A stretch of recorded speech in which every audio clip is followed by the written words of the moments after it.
मनुष्य की कीमत, एक पिता और पुत्र की कहानी।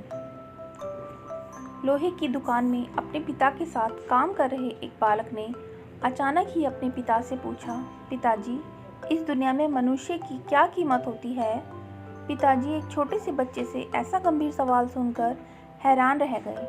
फिर वे बोले, बेटे, एक मनुष्य की कीमत आंकना बहुत मुश्किल है, वो तो अनमोल है। बालक, क्या सभी उतना ही कीमती और महत्वपूर्ण है? पिताजी, हाँ बेटे। बालक कुछ समझा नहीं। उसने फिर सवाल किया, तो फिर इस दुनिया में कोई गरीब तो कोई अमीर क्यों है? किसी की कम रिस्पेक्ट है तो किसी की ज़्यादा क्यों होती है?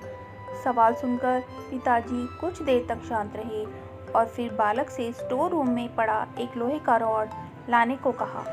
रॉड लाते ही पिताजी ने पूछा, इसकी कीमत क्या होगी? बालक, 200 रुपये।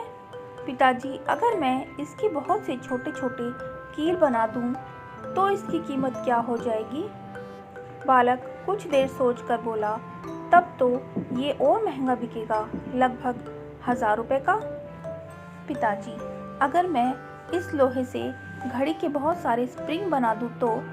बालक कुछ देर गणना करता रहा और फिर एकदम से उत्साहित होकर बोला, तब तो इसकी कीमत बहुत ज़्यादा हो जाएगी। फिर पिताजी उसे समझाते हुए बोले, ठीक इसी तरह मनुष्य की कीमत इसमें नहीं है कि वो अभी क्या है, बल्कि इसमें है कि वो अपने आप को क्या बना सकता है। बालक अपने पिता की बात समझ चुका था। आशा करती हूँ आपको ये छोटी सी कहानी पसंद आई होगी। कहानी पसंद आई हो तो प्लीज़ वीडियो को लाइक और मेरे चैनल को ज़रूर सब्सक्राइब करें। कहानी सुनने के लिए आप सभी का बहुत बहुत धन्यवाद।